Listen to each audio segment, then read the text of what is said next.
Conference में कहा था कि दिल्ली में जब पिछली बार एमसीडी चुनाव हुआ था तो भाजपा का शीर्ष नेतृत्व चुनाव के लिए उतरा था और उन्होंने भाजपा के सभी पुराने काउंसलर्स को बदला था ये कह के कि हम नए चेहरे जो है लेके आएंगे, क्योंकि पुराने काउंसलर्स और पुरानी एमसीडी के खिलाफ बहुत लोगों में गुस्सा था, उनके ऊपर भ्रष्टाचार के बड़े आरोप थे।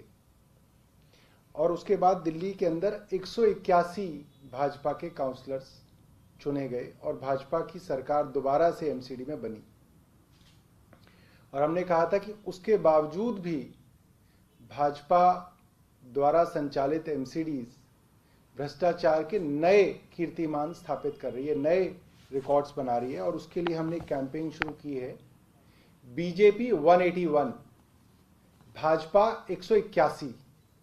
और इसके अंदर हर नई प्रेस कॉन्फ्रेंस में हम एक नई लूट की स्कीम उजागर करेंगे जिसके द्वारा भाजपा ने एमसीडी में भ्रष्टाचार फैलाया हुआ है। आज प्रॉपर्टी टैक्स की एक नई लूट की स्कीम के बारे में आपसे चर्चा करेंगे। प्रॉपर्टी टैक्स किसी भी नगर निगम के लिए सबसे बड़ा रेवेन्यू कमाने का, पैसा कमाने का एक जरिया होता है। सबसे बड़ा जरिया एमसीडीज के पास प्रॉपर्टी टैक्स होता है। और कैसे प्रॉपर्टी टैक्स के अंदर लूट के कारण एमसीडी की जो तिजोरी है वहां तक पैसा नहीं पहुंचता। एमसीडी के खुद के आंकड़ों के हिसाब से इनका आकलन था कि इस साल, ये जो लेटेस्ट ऑडिट रिपोर्ट है, नॉर्थ एमसीडी 2838 करोड़ रुपए का टैक्स इकट्ठा करेगी, 2838 करोड़ का, और ये मात्र 1703 करोड़ रुपए इकट्ठा कर सके। ये इनका अपना आकलन है।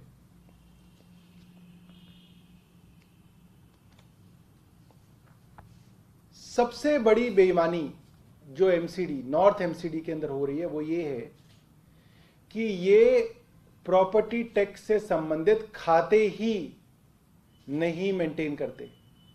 कोई तरीका नहीं है जानने का कि उन्होंने कितनी बेईमानी करी। और इसके लिए खुद देश की सबसे बड़ी अदालत सुप्रीम कोर्ट ने 2002 में कहा है कि डबल एंट्री सिस्टम टैक्स का लागू किया जाए, और अब 2020 हो रहा है। इसके बावजूद जो 2002 से 2020 18 साल हो गए और इन्होंने डबल एंट्री सिस्टम एमसीडी के अंदर, खासतौर पे नॉर्थ एमसीडी के अंदर लागू नहीं किया है। इसके लिए खर्चा ये कई बार कर चुके हैं, कई बार ये चार्टर्ड अकाउंटेंट्स को पैसा दे चुके हैं, मगर इस तरीके का सिस्टम जो है इन्होंने अभी तक नहीं लाए। ये जो भी मैं जानकारी आपको दूंगा ये कोई काल्पनिक जानकारी नहीं है, सीधा सीधा नॉर्थ एमसीडी की लेटेस्ट ऑडिट रिपोर्ट से मैं आपको ये जानकारी दे रहा हूं। आप ये समझिए कि एमसीडी प्रॉपर्टी टैक्स में धांधली करती कैसे है। किसी भी एक प्रॉपर्टी की कितना टैक्स लगाया जाएगा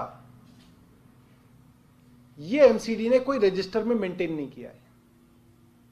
अब ये एमसीडी का लोकल टैक्स ऑफिसर तय कर लेता है कि इससे 1 करोड़ रुपए टैक्स लेना है, या इसको 2 गुना करके 2 करोड़ ले सकते हैं, या इसको 4 गुना करके 4 करोड़ कर सकते हैं। ये इनके पास, इनके हाथ में इन्होंने ये चीजें रखी हुई हैं। जैसे उसको कमर्शियल है, रेंटेड है, कमर्शियल है मगर खाली है, कमर्शियल है मगर इस्तेमाल की जा रही है, इसके हिसाब से प्रॉपर्टी का टैक्स दुगना या 4 गुना हो जाता है।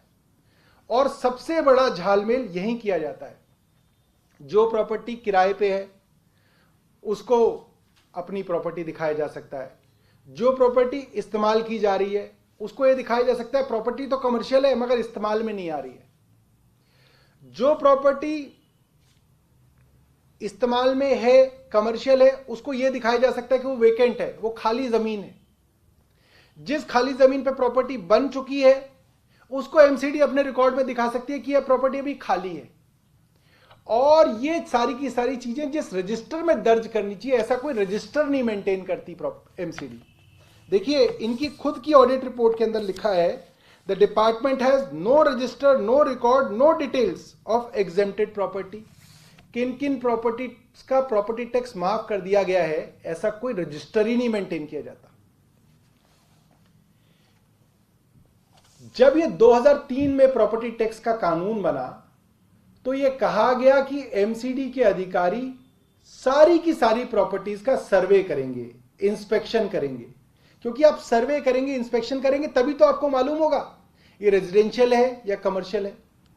कमर्शियल है तो किस काम में आ रही है, काम में आ रही है या खाली पड़ी है, खुद इस्तेमाल की जा रही है या किराए पे दी हुई है, क्योंकि इसके हिसाब से प्रॉपर्टी टैक्स दुगने से लेकर 4 गुना हो जाता है। तो इनकी ही audit report, internal audit report है इनकी, जो कह रही है survey was neither conducted after the implementation of unit area method of the property tax, that is in 2004, nor was the property tax returns scrutinized 100%. In absence of survey and not scrutinized PTRs, loss of revenue on account of property tax could not be ascertained. इनको ये ही नहीं पता कि इसको कितने हजार करोड़ का property tax का घाटा हो रहा है, क्योंकि जानबूझ के ये सर्वे, ये इंस्पेक्शन नहीं किए गए। आगे कहता है असेसमेंट बुक तक इन्होंने पिछले 15 साल से मेंटेन नहीं की हुई है। आगे कहते हैं कि 11,47,000 प्रॉपर्टीज को यूनिक प्रॉपर्टी आइडेंटिफिकेशन नंबर तो दिया गया कई करोड़ रुपए खर्च करके, मगर उनके भी रजिस्टर मेंटेन नहीं किए गए ताकि इसमें धांधली की जा सके। और आगे इन्होंने कुछ उदाहरण दिए इनके ऑडिटर के कि कैसे बड़े बड़े कमर्शियल बिल्डिंग्स के अंदर प्रॉपर्टी टैक्स की चोरी हो रही है, और उदाहरण इनकी खुद की ऑडिट रिपोर्ट के अंदर है। पिछली बार एक उदाहरण मैंने आपको बताया था, आज मैं नए उदाहरण इनकी ही ऑडिट रिपोर्ट से आपको दे रहा हूं। शालीमार बाग के अंदर अग्रवाल ऑटो मॉल है, जिसके अंदर 2 फ्लोर्स पे पार्किंग चल रही है। एक साल 2009-2010 के अंदर उसने इनको प्रॉपर्टी टैक्स दिया है, और उसके बाद से कई साल से इसने प्रॉपर्टी टैक्स ये कह के नहीं दिया है कि इसकी पार्किंग चल नहीं रही है। आप सोचिए, एक चलता फिरता मॉल, वो कैसे हो सकता है कि उसके अंदर पार्किंग ना चल रही हो। 7 साल बाद कंप्लेंट होने पर उसका ऑडिट जब हुआ तो पता चला एमसीडी को इस मामले में करीब करीब 90 लाख रुपए की नुकसान हुआ है, 90 लाख रुपए का। और भाजपा के हमारे लोग बहुत नाराज हो जाते हैं जब हम कहते हैं कि भाजपा इसके अंदर भ्रष्टाचार कर रही है। मैं चाहता हूं कि वो इसका उदाहरण दें, इसका एग्जाम्पल दें, इसके बारे में बताएं कि कैसे हम ये मान लें कि वो भ्रष्टाचार नहीं कर रहे। इसके अंदर बताया जाता है कि जब इसका असेसमेंट हुआ तो भाजपा की एमसीडी ने किस तरह से इसके ऊपर मिट्टी डाली। 31 तारीख को असेसमेंट ऑर्डर जो निकला था पुराना, उसको रेक्टिफाई किया गया। 31 तारीख को ही प्रॉपर्टी ओनर ने इनको एफिडेविट दिया कि आपने जो मेरी असेसमेंट की है वो गलत की है। 31/3/2018 को ही इन्होंने प्रॉपर्टी की इंस्पेक्शन कर ली। 31/3/2018 को ही प्रॉपर्टी ओनर ने नई असेसमेंट के हिसाब से इनको टैक्स भी जमा कर दिया। ये 4 इवेंट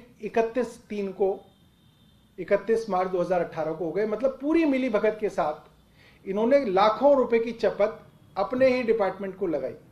जाहिर सी बात है, जब लाखों रुपए की चपत आप डिपार्टमेंट को लगाते हैं तो कुछ पैसा जो है अफसरों की जेब में जाता है। उसी हिसाब से एक और इसके अंदर ऑडिट रिपोर्ट ने पकड़ा, वीडियोकॉन टावर्स झंडेवाला के अंदर। मुझे लगता है सब लोग इस बिल्डिंग को जानते हैं। उस बिल्डिंग के अंदर ही प्रॉपर्टी टैक्स का 72 लाख रुपए का हेरफेर किया गया।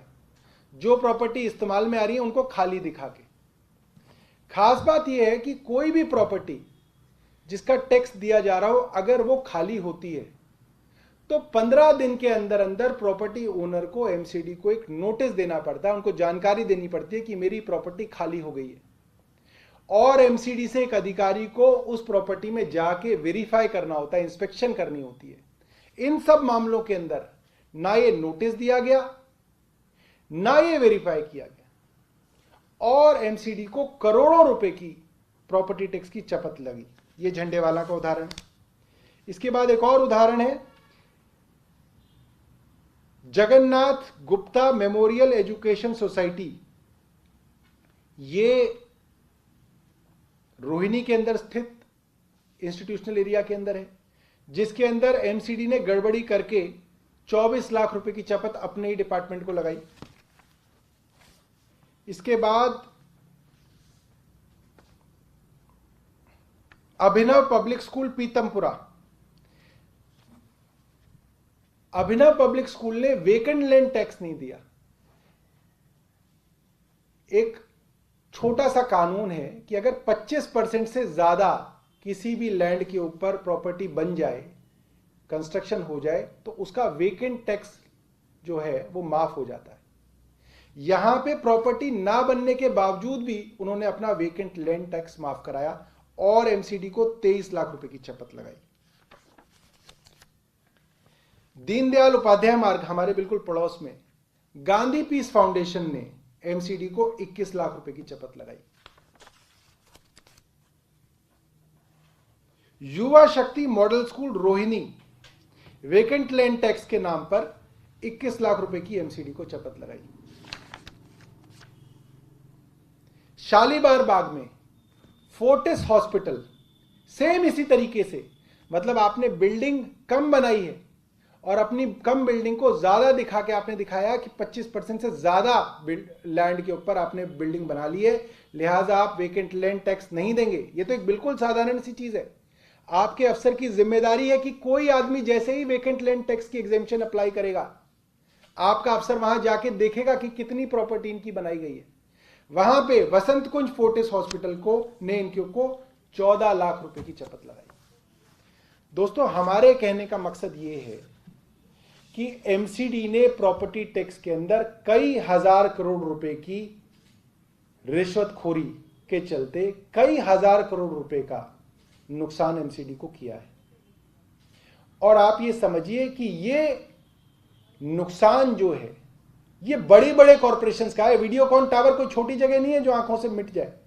फोर्टिस हॉस्पिटल कोई छोटी मोटी जगह नहीं है जो आपको पता ना चले। ये मिली भगत के चलते प्रॉपर्टी टैक्स का फायदा बड़े बड़े लोगों को पहुंचाया जाता है। क्यों पहुंचाया जाता है? ताकि जेब में पैसा आए। जेब में पैसा आता है, अफसरों के नेताओं की जेब में पैसा आता है और एमसीडी के पास जो है पैसा नहीं आता है। मैं चाहता हूं हमारी इस सीरीज की लूट की स्कीम नंबर 2 पर भाजपा के नेता जवाब दें और बताएं कि जिन जिन अफसरों ने यहां पर जानबूझ के बदमाशी करके लाखों रुपए के टैक्स की चपत लगाई, क्या वो अफसर सस्पेंड हो गए?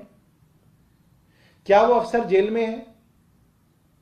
और अगर वो अफसर जेल नहीं गए हैं अब तक, तो ये क्यों ना माना जाए कि एमसीडी के नेता और ये अफसर मिली भगत करके लाखों, बल्कि लाखों क्या, हजारों करोड़ रुपए की चपत जो है एमसीडी को लगा रहे हैं। धन्यवाद। ये जी लेटेस्ट रिपोर्ट है। ये लेटेस्ट रिपोर्ट आई है 20 अगस्त 2020 की ऑडिट रिपोर्ट है जो आखिरी आई है।